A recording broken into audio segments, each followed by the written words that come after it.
ဒီနေ့ကတော့အဖွားအရန်ကြိုက်တဲ့ curry chicken အဲ့ဒါကိုအဖွားတင်မနေတဲ့အတိုင်းချက်ပါမယ်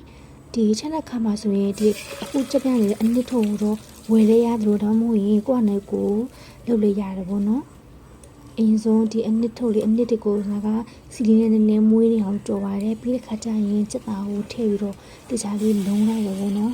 လုံးပြီးခဏနှက်ထားတယ်ခဏနှက်ပြီးရင်လူအတော့ရေလေးထည့်မယ်ဒီလေးထည့်ပြီးတဲ့အခါကျရင်ဒီကအာလူကအတုံးကြီးတဲ့အတွက်ကြောင့်မို့အတုံးကြီးပါတခါတည်းရိုးထည့်လိုက်တယ်ပေါ့နော်ဟောပြီးရင်ဒီကဒီတူဖူစကင်လေးကိုစီနေနေကြော်ထားတယ်ပေါ့နော်စီနေကြော်တဲ့ခါကျရင်ဒီဟင်းရေနဲ့ရိုတဲ့ခါမှာမပလဲဝဘူးလို့အဖွားပြောတယ်အားကြောင့်ပြီးရင်ရေလေးထည့်ပြီးတော့စူတဲ့တိတင်မှာပေါ့နော်စူတဲ့ခါကျရင်အုံလို့လေးလောင်ထည့်ပါမယ်အုံလို့လေးထည့်မယ်အုံလို့လေးထည့်ပြီးတော့ခဏပြန်တည်ထားမယ်ဒီစက်သားနဲ့အာလူနူးပြီးဆိုရင်ရပြီပေါ့နော်ပြီးရင်ခုနကတင်တာပြရတဲ့ဒီပဝင်ပစ္စည်းတွေကိုထည့်မှာပေါ့နော်တင်တာ